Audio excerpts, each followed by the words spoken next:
আসসালামু আলাইকুম প্রিয় ভিউয়ার্স, আশা করি আপনারা সবাই অনেক ভালো আছেন। দীর্ঘ 11 বছর ধরে নতুন পে স্কেল বাস্তবায়ন না হওয়ায় সরকারি কর্মকর্তা কর্মচারীদের মধ্যে আবারও বাড়ছে হতাশা ও অসন্তোষ।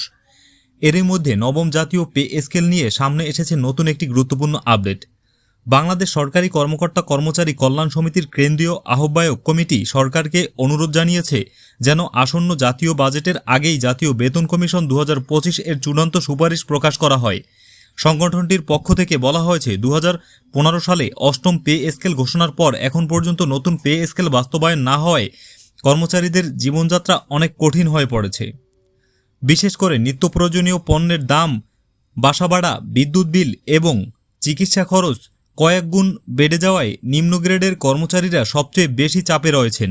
অনেকেই সংসার চালাতে ব্যাংক ঋণ ও প্রভিডেন্ট ফান্ডের উপর নির্ভরশীল হয়ে পড়েছেন বলেও দাবি করা হয়েছে।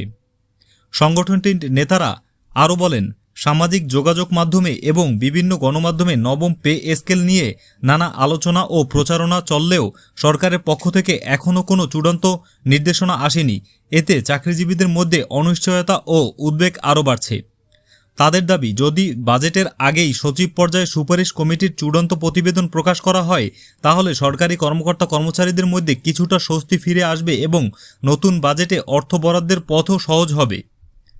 এদিকে সংশ্লিষ্টরা বলছেন, দেশের প্রশাসন, শিক্ষা, স্বাস্থ্য ও আইন শৃঙ্খলা রক্ষাসহ বিভিন্ন গুরুত্বপূর্ণ খাতে সরকারি কর্মচারীরা নিষ্ঠার সঙ্গে দায়িত্ব পালন করলেও বর্তমান বাজার পরিস্থিতির তুলনায় তাদের বেতন কাঠামো এখন আর যথেষ্ট নয়।